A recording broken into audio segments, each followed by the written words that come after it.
Vous êtes sur Info Live TV, merci de nous retrouver pour ce flash d'information.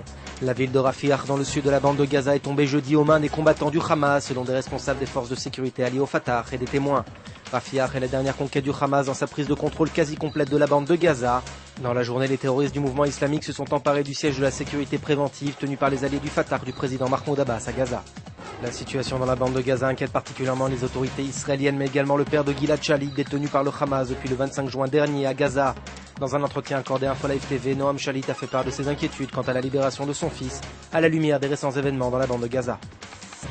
Le secrétaire général de l'ONU, Ban Ki-moon, a déclaré mercredi qu'il avait discuté avec le Conseil de sécurité de la possibilité de déployer une force multinationale à Gaza, après que les dirigeants israéliens et palestiniens eurent soulevé cette idée. Ban Ki-moon a précisé qu'à l'issue de son déjeuner mensuel avec les 15 ambassadeurs du Conseil, aucune décision n'avait été prise. Et puis de nouvelles roquettes Qassam se sont abattues dans la journée de jeudi sur la localité de Sderot, ne provoquant aucun dégât majeur et aucun blessé. Les tirs de roquettes interviennent à l'heure où la bande de Gaza sombre à nouveau dans la guerre civile. Le nouveau président de l'État d'Israël, Shimon Peres, s'est recueilli sur la tombe de David Ben Gurion dans le kibbutz de Sde Boker, dans le désert du Negev. Rappelons que Peres fut l'un des compagnons de roue du fondateur de l'État d'Israël jusqu'à son décès en 1973. Et puis un mot d'économie, plus de 300 appartements dans un luxueux complexe de Tel Aviv ont été vendus pour la majeure partie d'entre eux à des employés issus du secteur de la nouvelle technologie. Il s'agit de la première résidence high-tech d'Israël. Vous retrouvez sur Info Live TV un point complet sur la situation chaotique dans la bande de Gaza. Et puis retrouvez également un portrait du 9e président de l'État d'Israël, Shimon Peres.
Aujourd'hui, le monde entier parle d'Israël.